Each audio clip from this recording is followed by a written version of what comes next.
Assalamualaikum warahmatullahi wabarakatuh. Perkenalkan, nama saya Stefani Persilia Lese, kelas B dengan NIM 21650044. Baik, di sini saya akan menjelaskan tugas dari tugas 1. Sebelumnya saya sudah mereview dari tugas 1. Sekarang ini tugas tentang pencurian. Langsung saja di sini. Yang pertama, pencurian identitas, di mana Renaldi Bosito 48 tahun berharap besar ada perlindungan dan bantuan terhadap dirinya sebagai korban pencurian data nomor induk kependudukan atau NIK dan identitas oleh oknum tak bertanggung jawab. Sudah 4 tahun lamanya Renaldi masih berjuang untuk melepaskan diri dari jeratan atas berbagai persoalan yang menyeret NIK dan data dirinya. Baik, masih di pencurian identitas.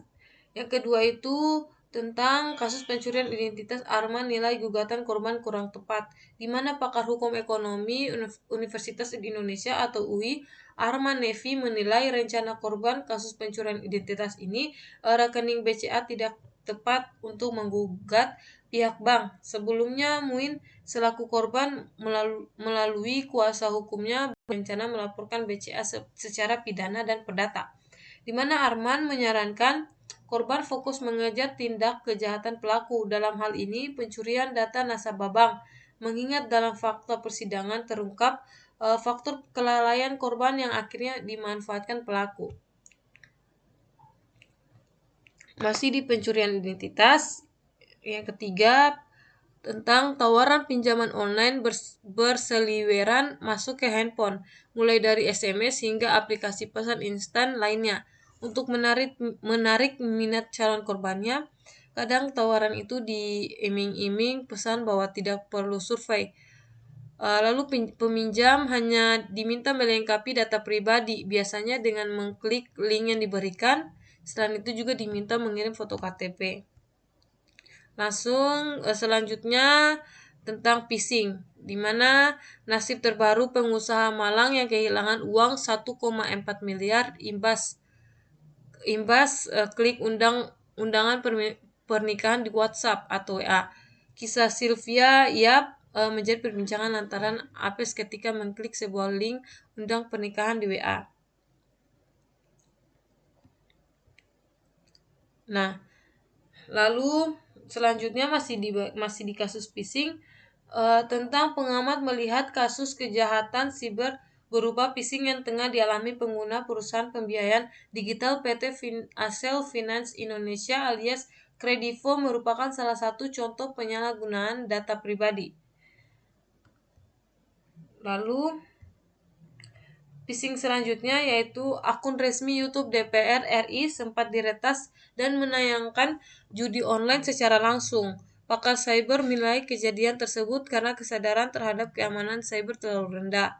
Dan chairman dari lembaga riset keamanan cyber CISSRECRH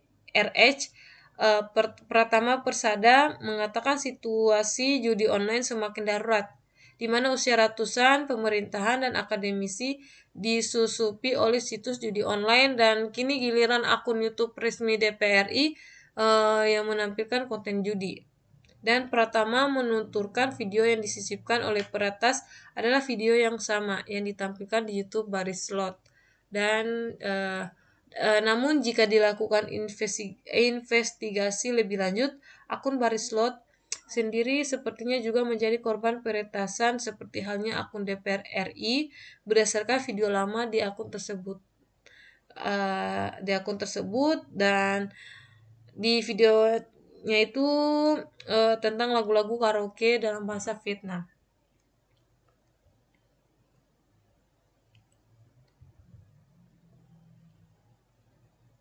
Nah, ketiga, malware, di mana perusahaan keamanan cyber CloudSec menemukan ratusan aplikasi dan game di Google Play Store yang memiliki malware, di mana malware menjadi ancaman karena dapat mengambil data dan file pribadi seseorang sampai mematai-matai aktivitas korbannya.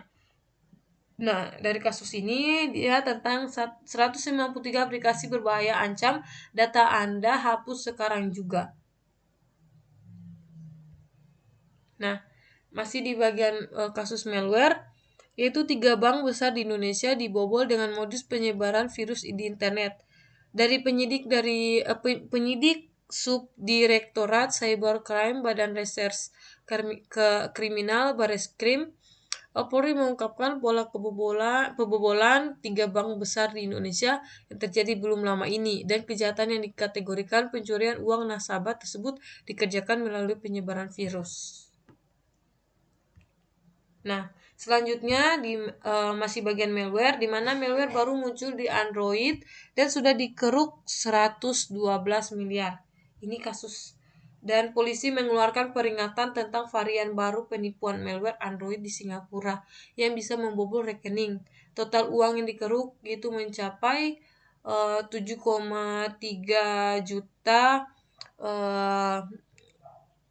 US, setara 112 miliar. Dan modus para penjahat cyber itu memaksa perangkat yang sudah terinfeksi malware untuk melakukan pengaturan ulang atau reset dan pabrik dan mengeksekusi transaksi yang tidak sah pada aplikasi mobile banking di ponsel. Lalu keempat, ransomware, di mana kasus ini tentang Sony yang mengirim notifikasi ke sejumlah karyawan dan mantan uh, karyawan Sony Interactive Entertainment atau SI terkait data pribadi yang bocor dalam pembobolan sistem yang terjadi Mei lalu.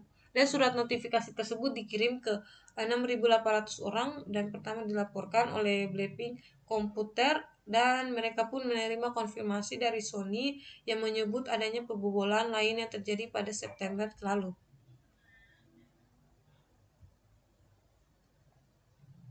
Nah, selanjutnya masih di ransomware, di mana dua rumah sakit, yaitu kasus 2 rumah sakit di Jakarta kena serangan ransomware WannaCry, yaitu Kementerian Komunikasi dan Informatika Republik Indonesia Kominfo menyebut 2 rumah sakit di Jakarta menjadi korban serangan cyber ransomware WannaCry yang juga melanda dunia.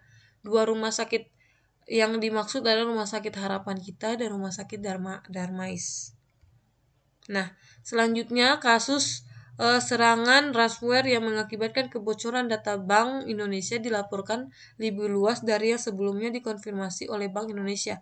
Dan sebelumnya Bank Indonesia atau BI membenarkan sebanyak 16 komputer di cabang Bengkulu mengalami serangan ransomware dan kebocoran data.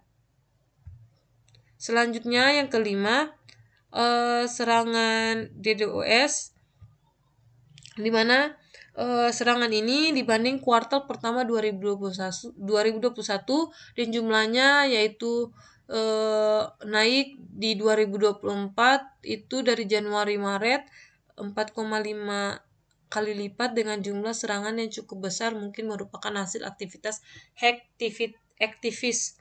Dan menurut laporan Kaspersky, serangan itu menjadi tunjukkan durasi yang belum pernah terjadi sebelumnya untuk sesi DDoS, terutama yang ditujukan pada sumber daya negara dan bank. Lalu serangan yang selanjutnya, serangan DDoS ini tentang Akamai mendeteksi sebuah serangan yang Distribute Denial of Service (DDoS) dengan jumlah kiriman paket yang paling besar dalam sejarah mereka. Dan serangannya itu ke sebuah bank besar di Eropa tersebut dan tercatat mencapai 809 miliar paket per second Mbps. Akamai menyebut jumlah ini adalah sebuah rekor baru untuk serangan yang berfokus pada PPS atau paket per second, 2 kali lebih besar dibanding serangan terbesar yang sebelum tercatat. Nah, masih di serangan DDoS, di mana kasus ini tentang peluncuran perdananya First Person Shooter atau VPS pada Selasa tanggal 4 bulan 10 2022 sudah diserbu oleh banyak pemain dan tercatat ada sekitar 10.000 pemain yang harus rela mengantri untuk mengakses dan memainkan game. Dan sejumlah pemain mengaku mengalami sejumlah gangguan mulai dari lenyapnya sejumlah aspek pada kosmetik atau skin, hilangnya riwayat pertandingan, dan hingga adanya bug yang memengaruhi kamera dalam game. Nah, yang keenam yaitu pencurian kekayaan intelektual, di mana seperti yang kita ketahui Apple dan Samsung sama-sama merupakan perusahaan raksasa di bidang teknologi dan berbagai inovasi pun seolah tak terbendung, dan kedua perusahaan tersebut sama-sama berlomba memberikan inovasi terbaru guna mendapatkan tempat di mata para konsumennya.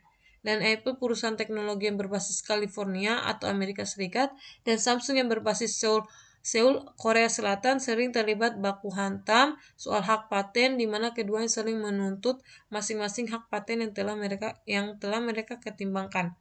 Lalu kasus yang selanjutnya itu tentang Perancis mendenda Google sebesar 8,5 triliun atau sekitar USD 592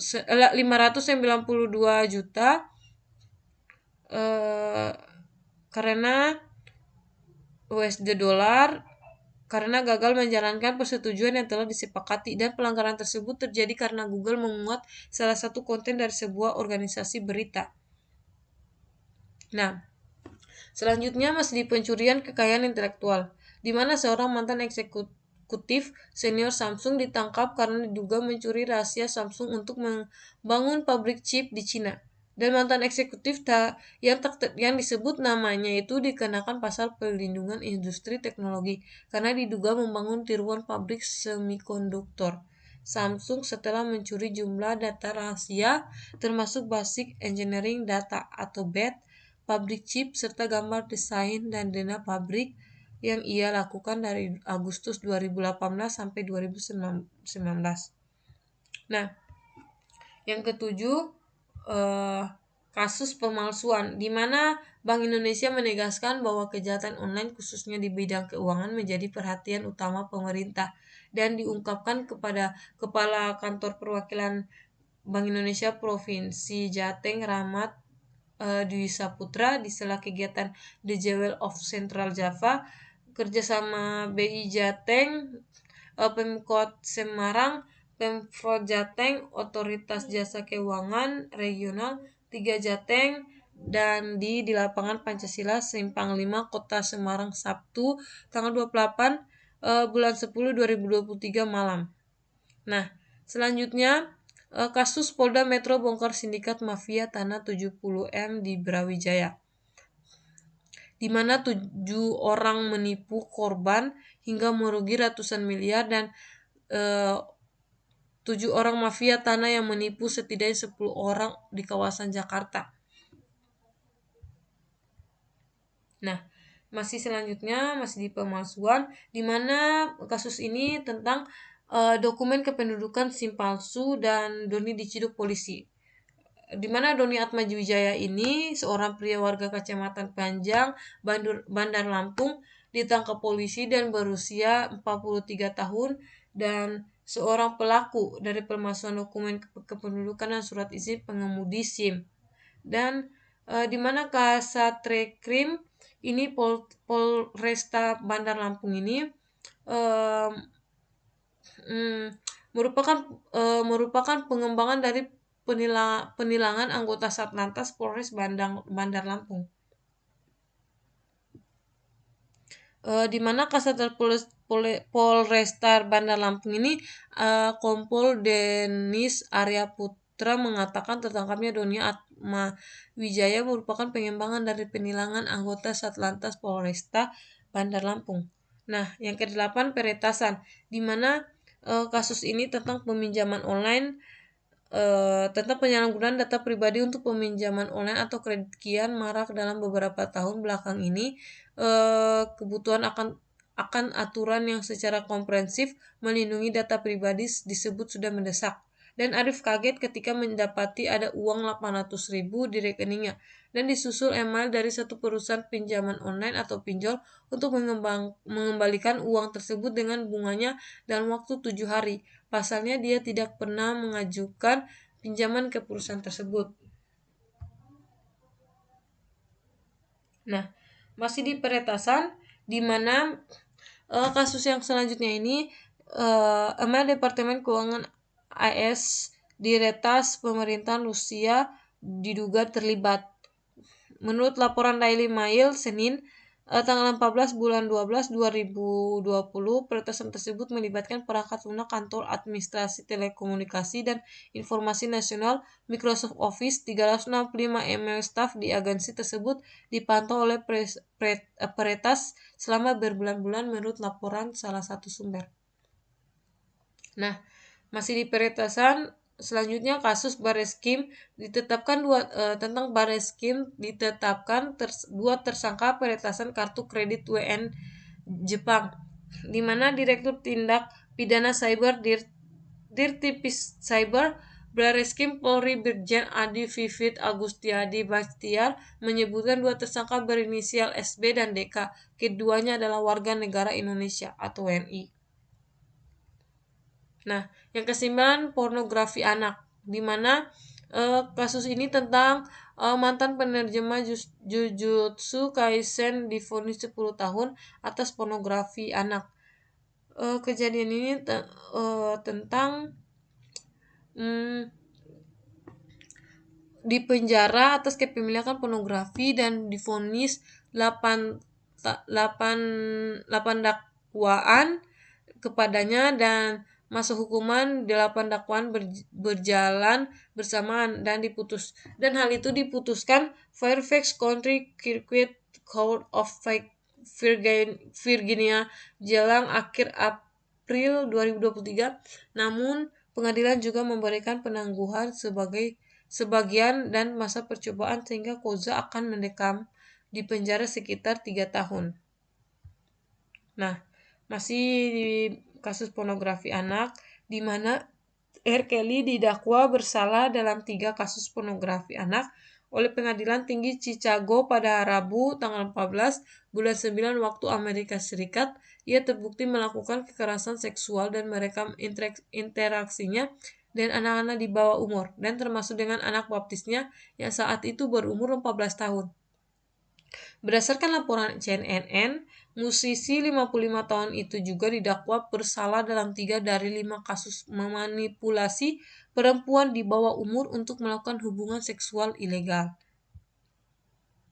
Nah, masih di pornografi anak kasusnya,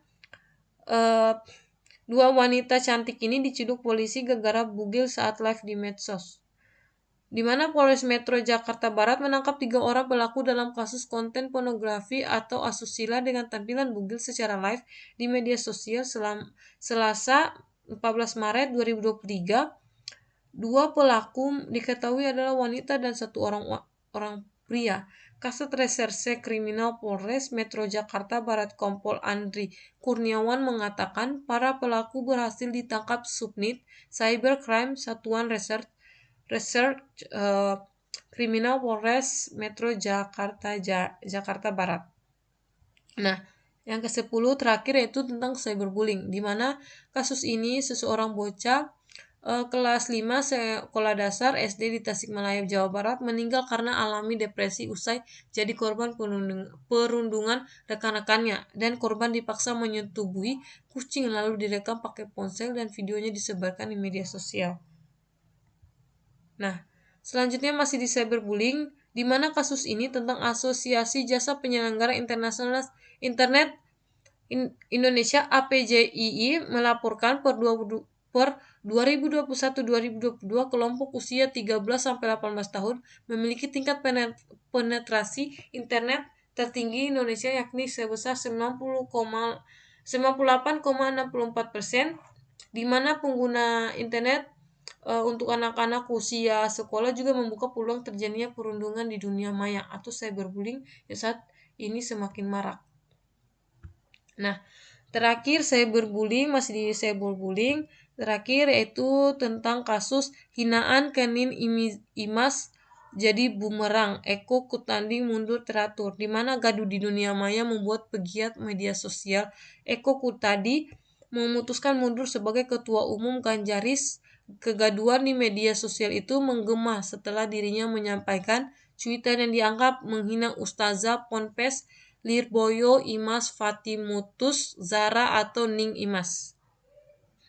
Mungkin dari saya untuk tugas 1 sudah selesai. Semoga bermanfaat. Terima kasih.